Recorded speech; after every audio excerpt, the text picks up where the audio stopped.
你一定没有想到，排骨还有这么好吃的做法，外酥里嫩。这几步你要看仔细了。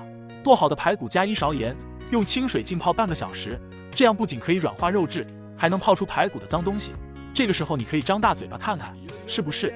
然后碗中放蒜末、葱花，用热油炝香，加盐、鸡精、胡椒粉、蚝油、生抽，搅拌均匀之后再倒入排骨中，用我的手抓拌均匀腌制30分钟，再打入1个公鸡蛋，倒入1包小酥肉粉。这个粉炸鸡翅、炸丸子、炸小酥肉都很不错。4成油温下锅炸，开小火大概炸10分钟，炸至金黄熟透即可捞出。这样炸的排骨外酥里嫩，蒜香味浓郁，快给家人做起来吧。